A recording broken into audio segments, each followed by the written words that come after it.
All right, what's up, people? It's another episode of Fun and Truth in Black and White with Pat and Jay. Pat, it's hot. How hot is it? It's so hot, I don't want to be a snake's balls today, man. Nah, seriously. You know, There's 30,000 people without power right now. that's first of all.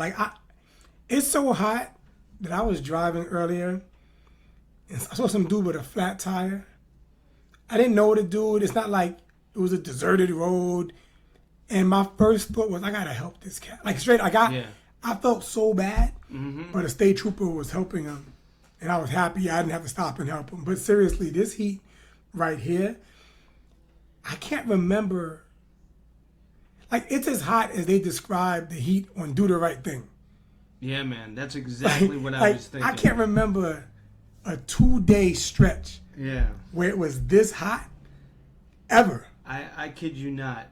Not only was I visualizing that, but I was actually looking for the fire hydrants to be open and the kids running in it, because it's that hot that I want to be running in those fire hydrants. You know when it's hot? Now. You know it's hot when, like, from your front door to your car is like 20 feet, and you open your front door and start cursing. Yeah. Like, that's you know it's hot when you take a step and start cursing because it's so hot. Seriously. And I was thinking about, like, homeless people. I thought about, I have 2 cousins whose power went out in Brooklyn. And I'm like, find a way to get to my house. I mean, if you can get to me, I couldn't get to them to pick them up. Man. But no one, it was oppressive. This heat. It's abusive. It's abusive. And the thing about it is, we're New Yorkers, people, so the heat here is like mixed with garbage. Like it's already bad on a regular July day. Yeah. This last 2 days. That's why it's abusive. It's not just oppressive. Yeah, it's another level. You're just getting smacked by it. But all right, let's get into it today. So,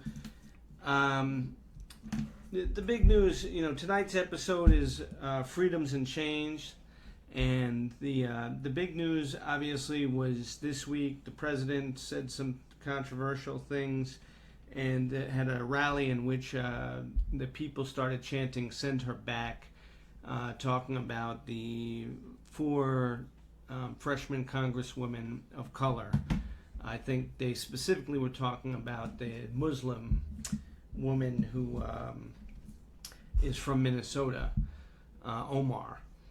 But Pat, I bring this up from the standpoint that, to me, this is nothing new from our president. However, the news cycle was constant, and anybody who is aware or not aware of this, the reality is that everybody's response to it is the same, that they're numb. Why are we continuing to give this guy air? If you go and feed 20 people tomorrow, you're not getting on the news. If you go shoot 20, you will get on the news. That being said, the media outlets, they have profit motive. That's exactly right. He's very interesting, and from that perspective, it's nothing mundane or generic comes out of his mouth. He's a master of distraction.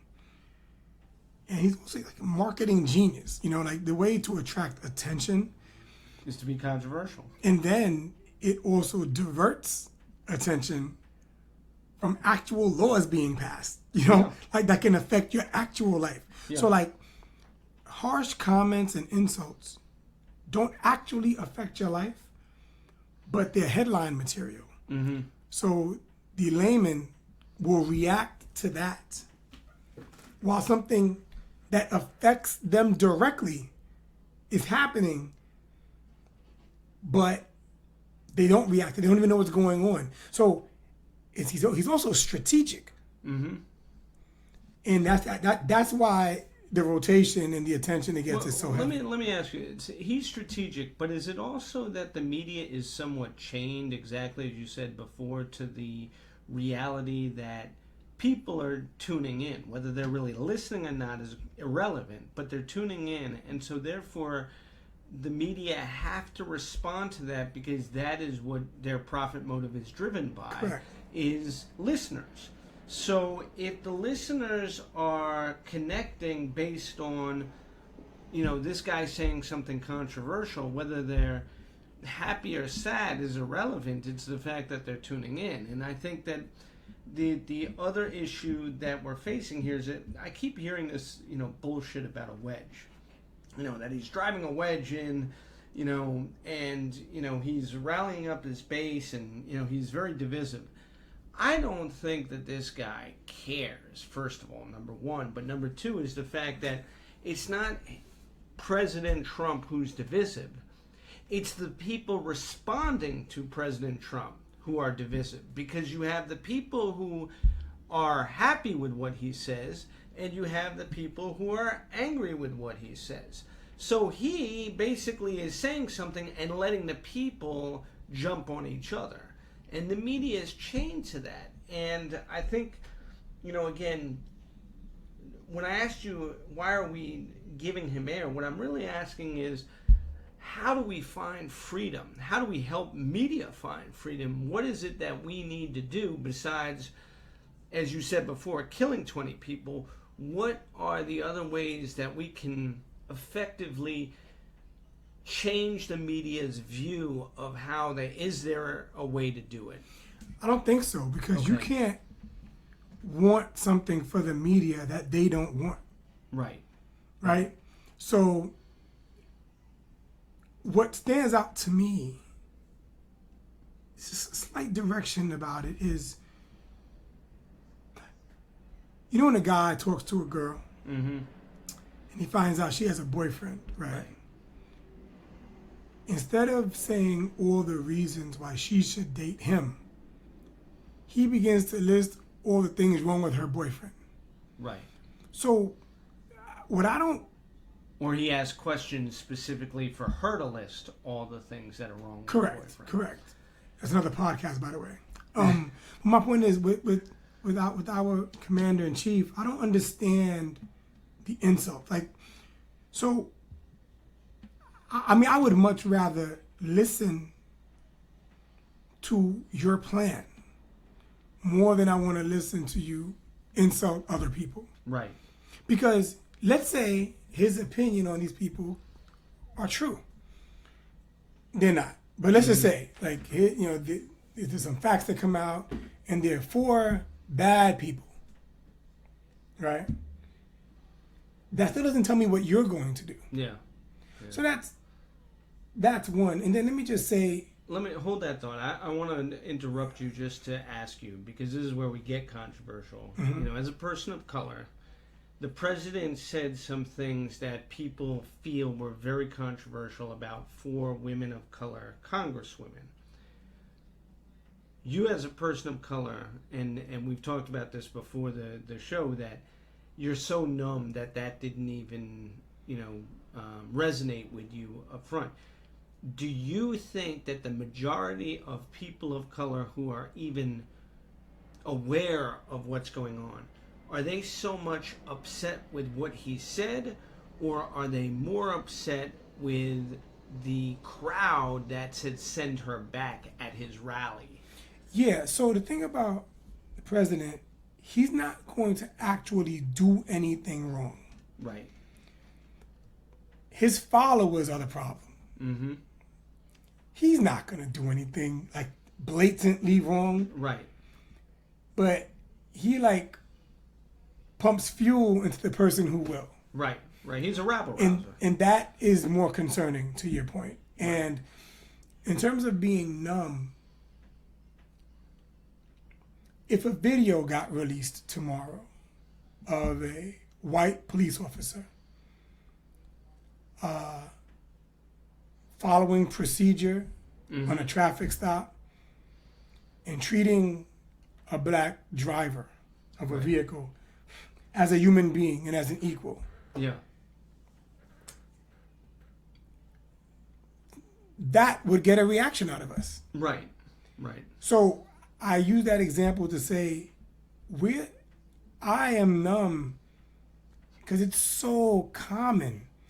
It's so when you like, it's hard to get flabbergasted when you've been either dealing with something your whole life, witnessing it your whole life, or even if you have not one incident in your whole life, everyone in your family and your circle of friends has, and they have stories. So after a while, you begin to think this is just what it is. Yeah. You know, Yeah. not that you accept it, but you can't. So if it's as high as it was today, 9 days in a row, Right. right? On the ninth day, we're not having the same conversation because at some point Right. it's just hot as hell. Right. And you're like, it's abusive. It's abusive for so long. You just start accepting abuse as normal behavior. there it is. You know, So that gets into something, and I want to approach this, from my perspective, being a white man, that one of the things I think our president is exposing, and this is where I'm going to say something controversial. At least it's now out in the open because of him. So by him, with his bluster, creating this, or fomenting this anger and, I don't know what the right word is besides that, but, when you see a bunch of ignorant white people saying, send her back, understand, their ignorance was fomented by him.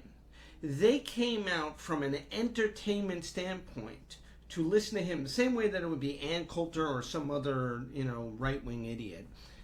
And whether or not these people are truly ignorant in depth, they show their ignorance in this particular arena because he has fomented it. So therefore, in their normal everyday life, these people might be salt of the earth people, truthfully. But you get them in this arena with this guy saying or spewing whatever ignorance that, he thinks is going to get their, gin up. As they say, ginning up the base.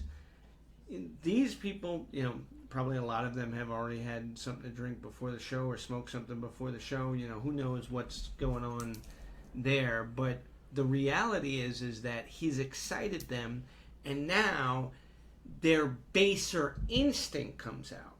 So now what you're seeing that the media is reporting is not the normal.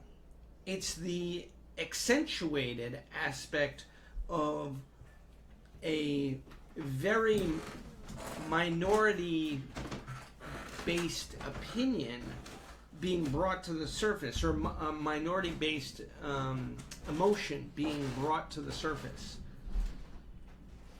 And I think that the other aspect that gets lost in this is the fact that we are dealing with a historical wound that between people of color and white people is the one thing that really gets between them.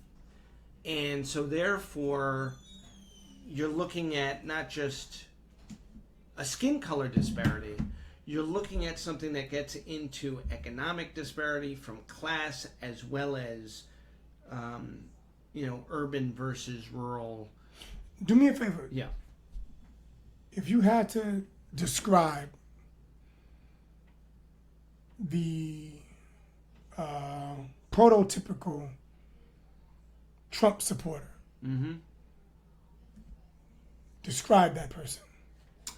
White male who probably, if he graduated from high school, was with a GED, blue collar, making $35,000 a year, may or may not have a family, drinks on average 2 cases of beer a week on a minimum, has a bunch of different motor vehicles that are probably all tinkered with to some degree, and would otherwise be considered a redneck. Okay. The reason why I ask is if you're not that, then he should have offended you, Mm-hmm. right?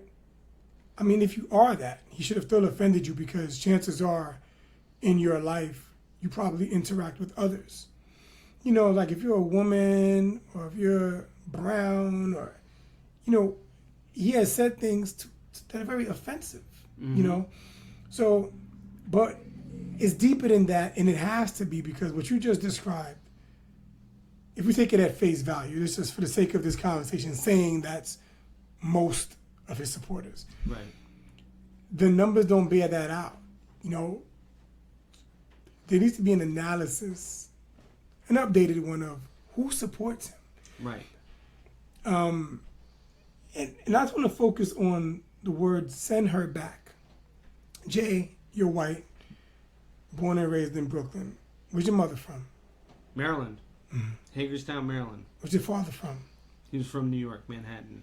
And what is their heritage?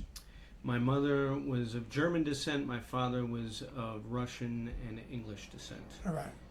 So we all should be proud of where we come from. Mm-hmm. The whole notion of send her back.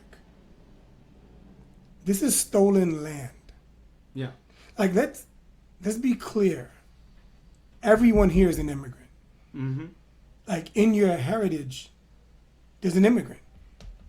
Unless you're a Native American. All right, let's take a break on that note, and we'll be right back. We're back. This is Fun and Truth in Black and White with Pat and Jay.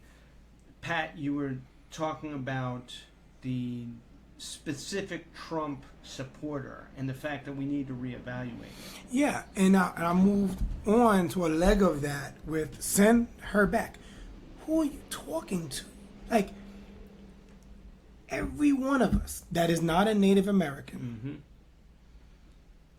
whether you're third, fourth generation, your origin is from someplace elsewhere.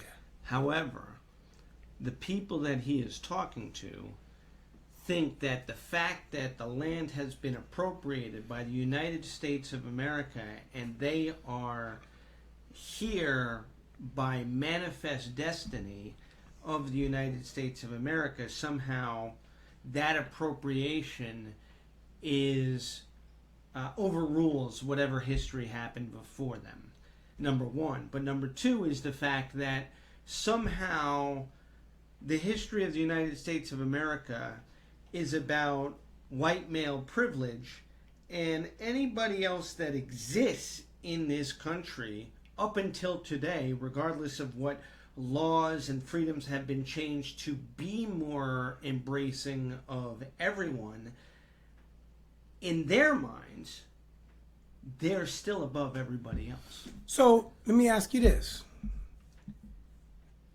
I know this has happened to you, but I'm going to ask the question as if you and I don't have history. What do you do when a white male calls you a wigger because you hang with me, Mm-hmm. or listens to the podcast and thinks the most untrue thing about you, which is you're not proud to be a white male? Right, 'Cause that's not true. right. What's your response to that? All right, the first thing is it's never happened to me, so I have to be honest and tell you that I've never been approached or been called that by a white person. I've been called it by black people who, ironically enough, were saying it in either a Term of endearment? term of endearment or in a comical way, number one. But number two is the fact that what I have experienced is a white person asking me why I was ashamed of being white. And I laughed at them because I said, I'm not ashamed of being white. And they said, yes, you are, because all you do is hang out with black people.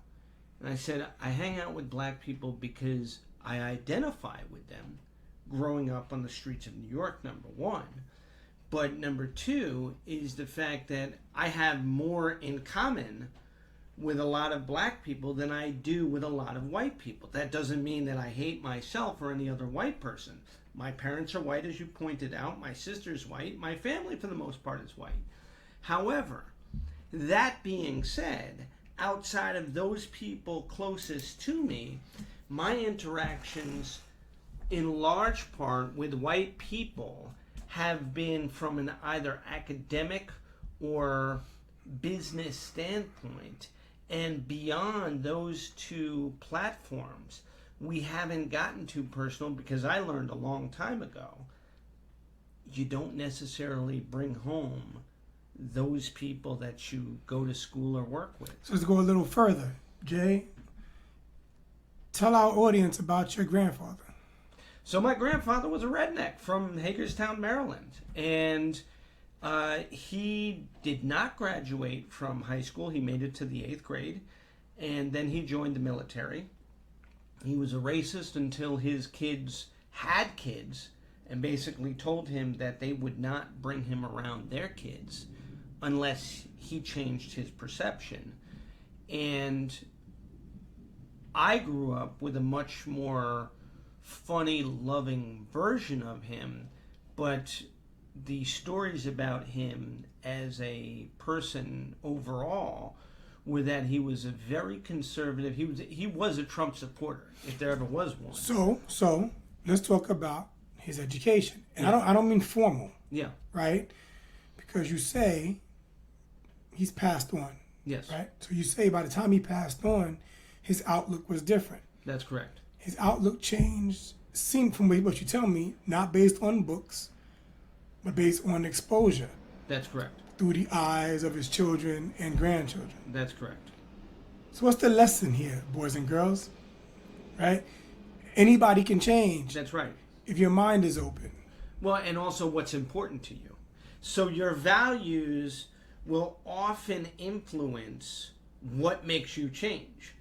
In my grandfather's case, being close to his grandchildren forced him to change, and he was willing to do that because he would rather be close to his grandchildren and live a life with them than live a life alone. So in reverse, Pat, you tell me about your grandfather. What was he like? And let's take it one step further. You are not an African American. You are from the Caribbean, Haiti specifically, so you are a Haitian American. And how does that experience differentiate you? Or, is there a differentiation for you between being Haitian American versus African American? So my mother was is extremely religious. So she was big on turn the other cheek, and big on essentially you doing to others as you want them to do unto you. And I was born here, but all of my siblings were born in Haiti, right? So coming here, the expectation by my parents is that, this is late 60s, right? So the expectation is, there might be a lot of racism from white people, It still was better than where they were coming from. But to be totally honest, we get here and that was real. That was happening. But a lot of the vitriol we received was from African Americans. Right. Okay. So imagine that. You're bracing yourself to deal with racist white people. And yet what you're really experiencing is from people of your own skin color. You're actually getting both. Yeah. But it's tricky when the people look just like you. Yeah. Like they don't have the same accent. But it's like looking in the mirror. Right. So you're like, well, I'm getting it from both sides. Right. Right? But, Haitians were the first country to win their independence through revolution. And if you read Malcolm Gladwell's Outliers, which I know you read, You read it, correct? We talked about that before, right? So a lot of what he was discussing is how important your background is and who you are, and like down to geography. You know, Right. that being said, you know, Haitians as a group have a certain air about a certain fight within us, a hardworking feel. So you can imagine now you're in this new country. There is the establishment. Then there's your own people. Right. So it was difficult for us. But like I said, my parents pretty much taught us, you know, take it as it comes. Somebody can have everything in common with you. And if they don't treat you right, you go the other way. Somebody can have nothing in common with you. If they treat you right, you can rock with them. Let me ask you this. In terms of getting back to, you know, obviously my grandfather was a redneck. Did you have any interaction with your grandfather or either one of them? Or? I did. Well, on my dad's side, passed before I was born on my mom's side. But to be totally honest with you, race never came up. Right. Like, But was he, you know, educated, uneducated? He was educated. He was exposed also to in the different army. experiences? but you have to understand too, he was doing well in Haiti. Okay. So, like anything else, when you're doing well, it masks certain Right. things. Just Right. like here, like a famous celebrity black person. Yeah. Racism is real, but day to day, people are loving them, want to touch them, be Right. around them. Right. So my grandfather wasn't that, but he was doing well. So his What impact did that have on you in terms of your grandfather? You know, my reason for getting to this is obviously I'm honest about, you know, my grandfather being a redneck, but I had a wonderful relationship with him. so the effect it had on me was there was a standard established in my family early, Okay. right? So I wasn't as affected by negative stereotypes on television as maybe some others might have been. Because in my house, so like if my mother never had to tell me, don't wear your pants sagging so your underwear shows, right? Okay. Because in my house, I have brothers and a father.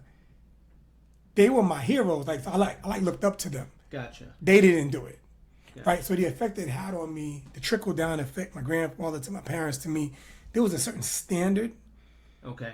right? Now I still did it Right. in the street, right? Right. But I did it like I thought it was cool to do in the street. But there was already a line drawn to where You I didn't knew. bring it home. Right. You understand? So, but all of that to be said, like the reason why we're going into this, all these things affect your perspective, That's correct. right? That's correct. So, you know, when And getting back to the fact that the difference between being chained to an idea versus having the freedom to be open to things that come at you and how you process them and also how you respond to them differently. Again, you know, kids and their grandparents are very different than kids and their parents. absolutely, So when you look at what's going on right now with the current president and the base that he's rallying and the type of person that is, their kids may or may not be as influenced by their excitement to this president, but their grandparents, if their grandparents are tied to this, now there's a lot more that we have to think about. And that's one of the things that I think that, you know, really is the impact of this current situation with our, not just our president, but the people, is the fact that when you think about where we were 40 years ago, you and I doing this podcast 40 years ago was unfathomable to most people. yeah. Like so, we get a lot of emails, and most of them are about our subject matter. Yeah. 40 years ago, we'd have gotten hate mail, like actual That's air exactly mail. I would have definitely been a wigger and gotten death threats and Yeah, and it would bomb have threats. been crazy, and it could have gotten physical That's right. or worse, you know. But I just think this is gonna sound so corny, but what changed your grandfather's trajectory was love. like It's 100% right. of his grandchildren. Yeah. And it doesn't matter what caused it. Like some would say, oh, well, if it wasn't for that, but it doesn't matter because it happened, right? Yeah. So he could have picked up a book and went out and got formally educated. He could have went and traveled the world and came back with a different perspective. Instead, he had some grandkids. Whatever it took, it changed. And I just think, you know, you used the word anger earlier, and I think there are a lot of people voting with anger or choosing who they follow based on anger.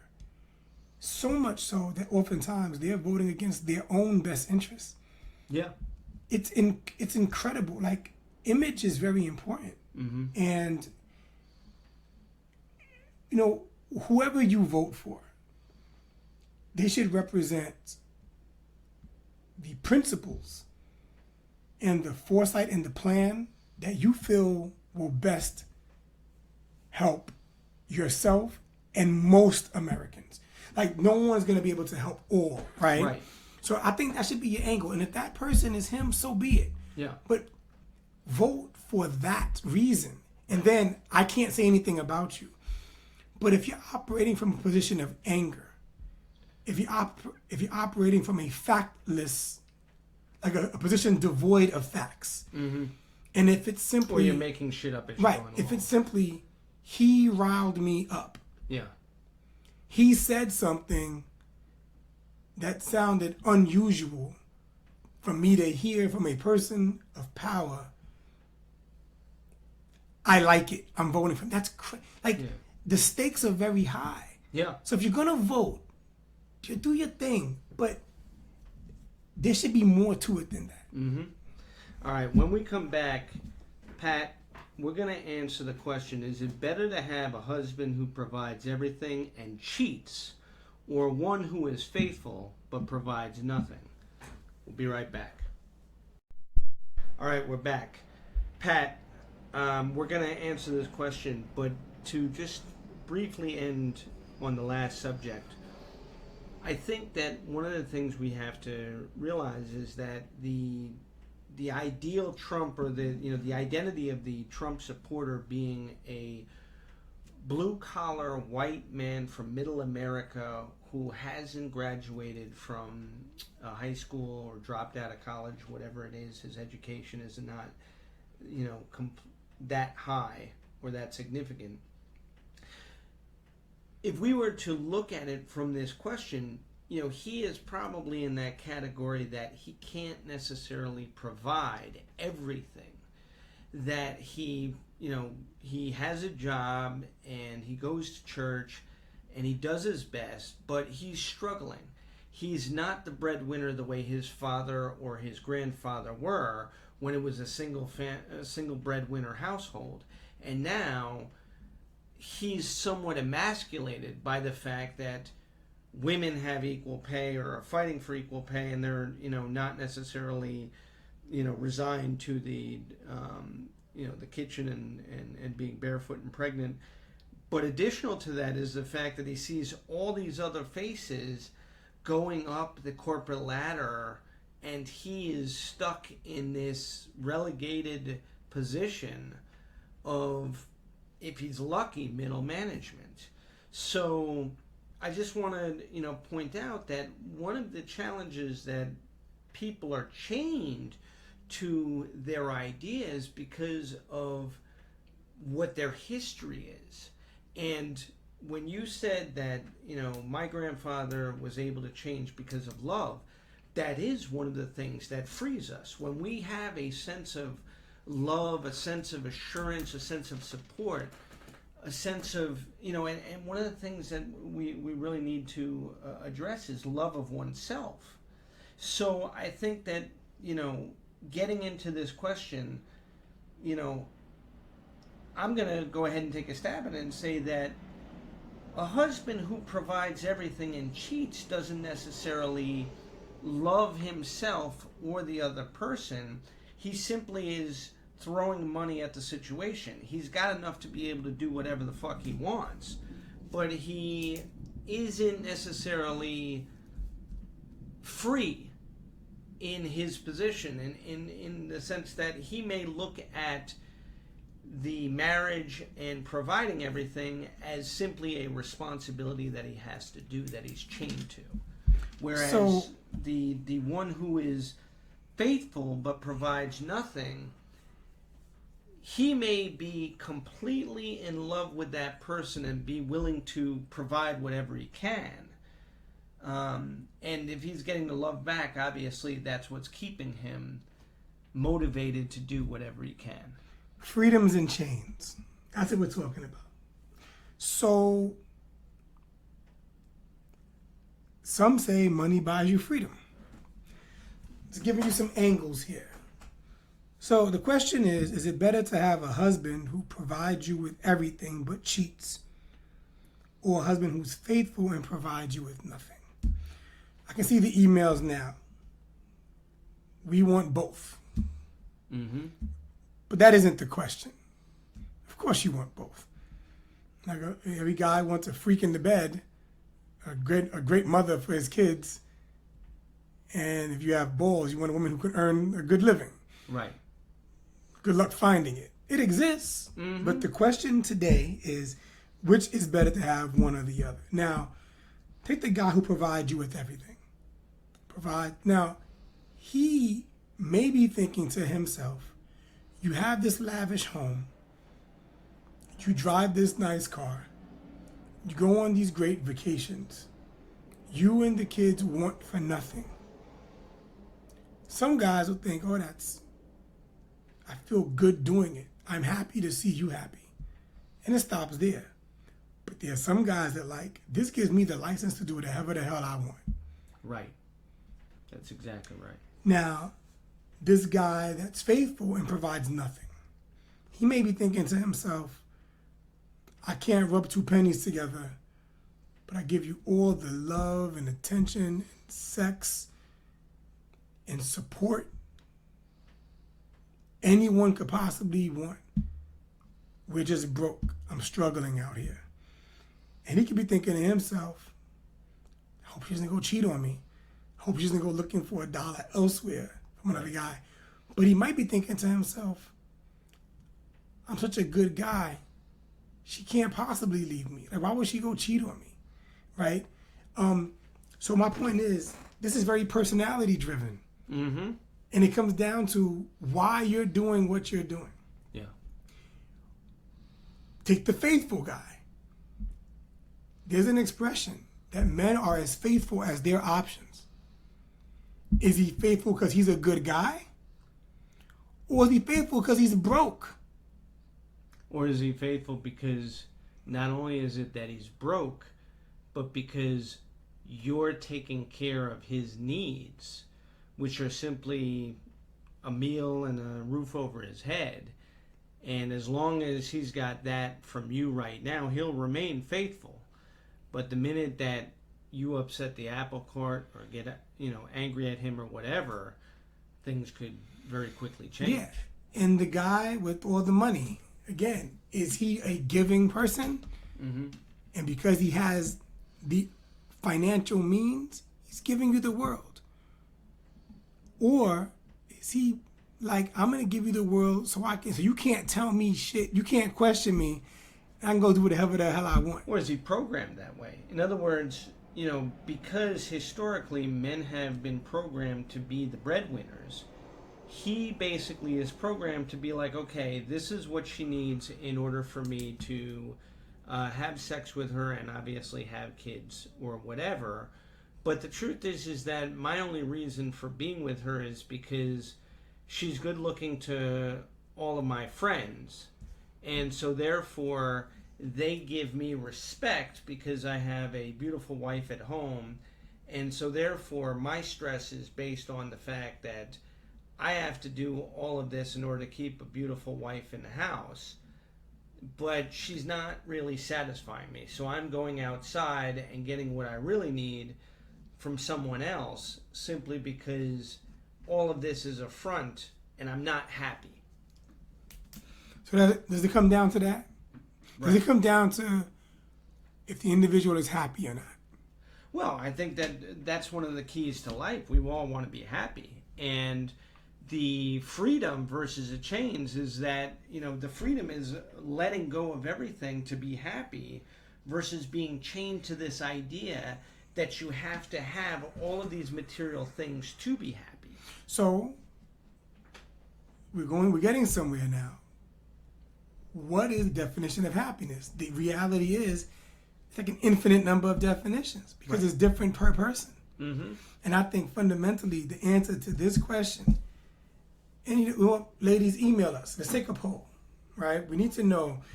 Now, Jay, would you think more women would prefer the cheating now guy? you're going to get me some hate mail. Listen, But listen, I'll tell you let me right let me now, just say this. yeah. We need two different inboxes.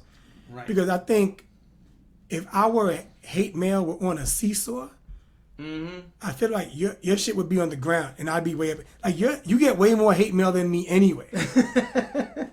It's a privilege of being. I'm a little jealous actually. No, but really, if you had to pick a percentage, let's say 100. I'm going to tell you right now. Tell me. I'm going to get a hate mail, but I'm going to say it's 2-1. That women are going to say that they would rather have the husband who provides everything. Because even though we are in 2019 and women are fighting for equal pay and they're all about, the fact that they don't need a man or they want somebody to build with or all this other stuff. The reality is that having a man that can financially provide everything, the sacrifice that he's cheating on you is one of those things where you can always deal with that. You can always justify to yourself or make a exception or find some way to work with him on that misbehavior in your mind. For most women, they will. Remember how last episode we talked about the imagination and the power of women? So therefore, understand that if a man gives them any type of excuse or they recognize it as he's been programmed that way, they will accept it and believe they can change it. But they would rather have it than not have it, in my opinion, in this day and age still. Sidebar, just random. Remember when Bill Clinton got his blowjob? Yes. Right? And Hillary stuck by him. The most traditional, old school, senior citizen women that I know Yes. were defending him. Yes. Because of the programming. Oh, look, every man wants his dick sucked. Like it. Yeah. Poor Bill. Right. Like, and the whole notion was, if his wife was doing it, he wouldn't have had to. Like, Right. it was the. So even so, that's the. Anyway, I just had to say that because you kind of touched on the programming. How do you know that Bill Clinton was always on the bottom and Hillary was on top? How? Because he was always fucking up. So check it. I agree with you on the 2-1 odds or ratio. Let me give you some different reasons why. A, the laws in court. Of course you marry the guy that has all the money. Right. If you have children with him and you get divorced, you get alimony and child support. Yep. Here in New York, I don't know about the rest of the country. Here in New York, if it hasn't changed, it's 17% for one child, Right. 25% for two. Yep. And I don't even know what the alimony rate is. Of course. So that's one reason. Another reason.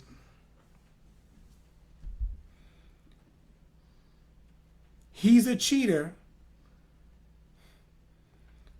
Wait till I give him some of this. I.e., women believing that their pussy can change the world. Yes.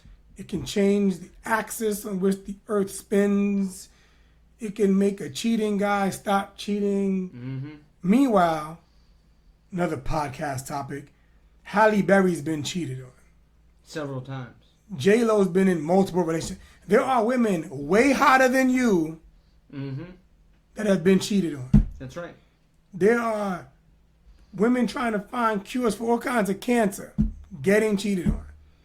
Yep. I mean, whether it's the smartest woman, the baddest woman, the best mother, women of all types are being cheated on. But you think yours When you've already been cheated on. is going to change? Stop it. If your man's not cheating, he's not cheating, he doesn't want to. He's in love for all these other reasons, but it's not because of that. Okay, so let's get into the other guy who's faithful but provides nothing. Now, obviously, when we say provides nothing, we're talking about the financial provision. Right. But he may be providing everything else. Right. And what we're talking about is the difference between a man who's arrogant enough to think that he can give you whatever you need, but you're not able to provide him with the physical need, satisfy his physical needs, so he has to go outside the relationship and cheat.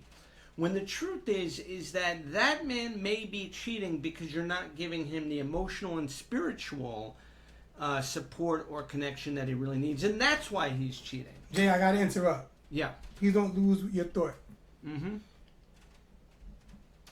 Not all men cheat because they're not getting something at home. Right. Greed is a very real thing. Yeah. So you can be doing it all for a man. Mm-hmm. He might still cheat just because, like, let's say a man is eating the best lasagna Mm-hmm. at home. There's no lasagna better on earth. Right. Just for variety's sake, he'll have some tuna that's mediocre. Yeah. So, For comparison purposes, if nothing else. and not every woman that cheats, it's another podcast topic. This is where I write these down. Not every woman that cheats because her man abused her, didn't give her attention. Or some women, and I know firsthand, cheat for the same reason some men cheat. Mm-hmm. For something Variety. different. Yeah. Variety. So, Or you know, because they're bored.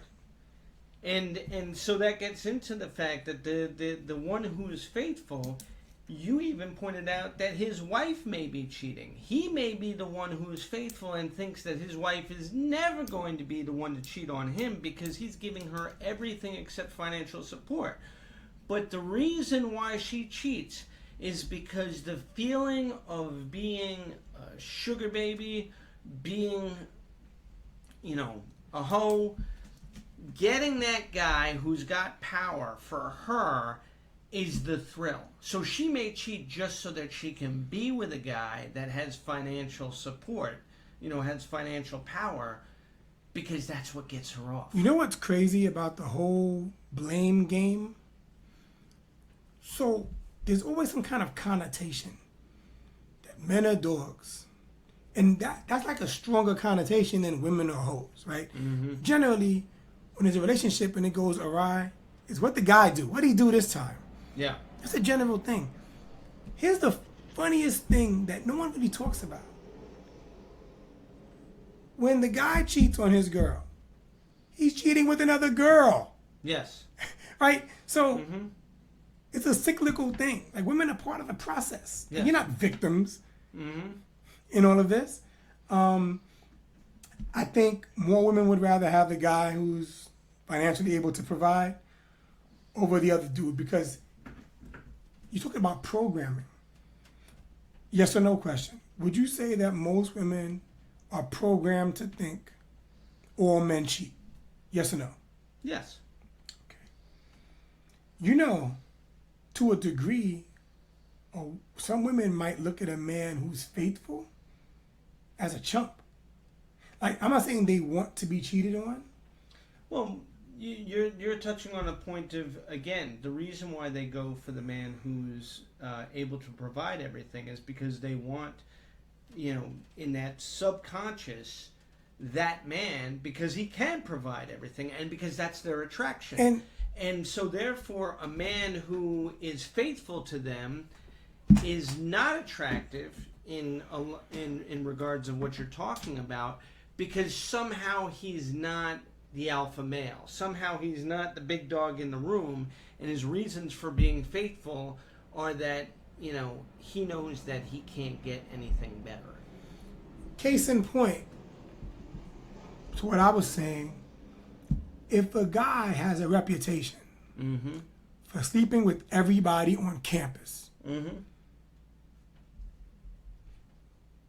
that doesn't make him not get more girls.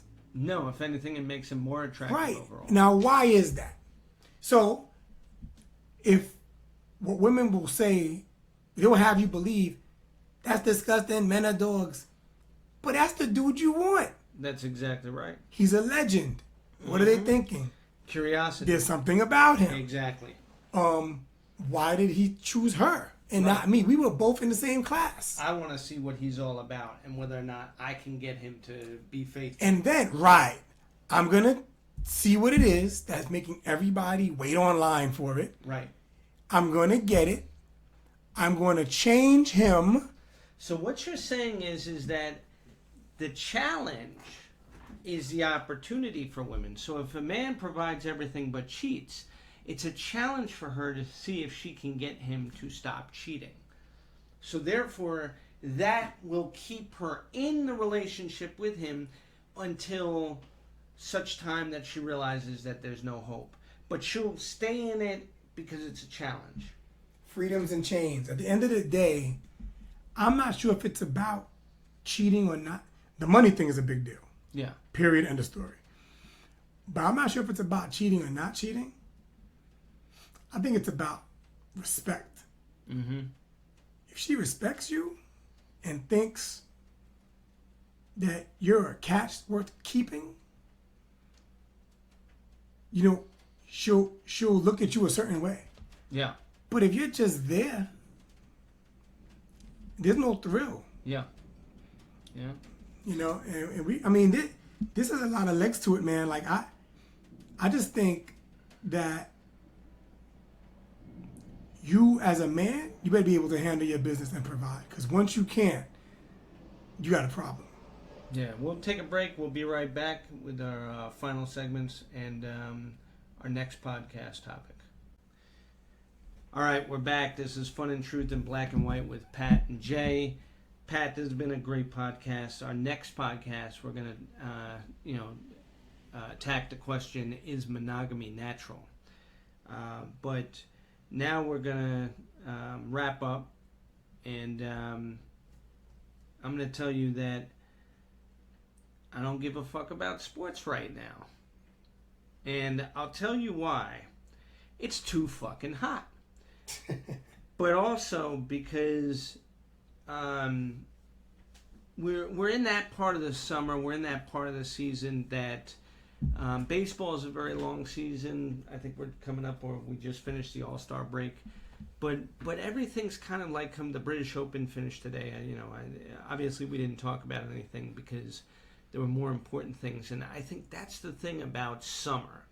When you get into this hot part of the summer, the reality is that it's too hot to even play sports or watch sports for the most part. It's just, there's so much going on, and, people want to get to their barbecues, they want to get to the beach, they want to get out and enjoy themselves. And, I feel sorry for the athletes that are playing because, the crowds, got better things to do. But you know what? It's hot, man. Yeah, I co-signed that sentiment. My PSA for today: know your team. Not talking sports. Look, we all have people we know, colleagues, coworkers, classmates, family, friends, relatives, because there is a difference between family and relatives. Get into that later. But look, if there's somebody in your life that you have to hunt down to hang out, cut them out of your life. Or put them in the right category. Know your team. Know who's riding with you. I mean, if you have a child and your friend has a child. Now, age gaps as for children is a big deal. a kid 5 and a kid 1, when they're 25 and 21, it's not going to make a difference. But at 5 and 1, it makes a huge difference. So but your kid's 5 and your friend's kid is 5, and they don't want to hang out with you and your kid. Listen, put that relationship in the right category. All I'm saying is know your team. Know your team. And it could be dating, If you're calling someone and they don't want to hang out with you, no one's busy all the time. Move on. Your friend doesn't want to hang out. You find out your friend and their friends hung out. Mm-hmm. They didn't want you there. Know your team. And if your team is 2 people, if you find out that there's 2 people that you want to that have a vested interest in you, what did Fabulous say? I'd rather 10 lion than 100 sheep. I think that's the lyric. It's the truth. You don't need, now if you have dozens of friends, great. But don't chase anybody down. Now, PSA, I want to rock with you. Know your team. Yep. All right, people. This is Fun and Truth in Black and White with Pat and Jay. We hope you found some freedom and got And rid of loosen the some of those chains. chains. All right. Peace out. Peace and love, y'all.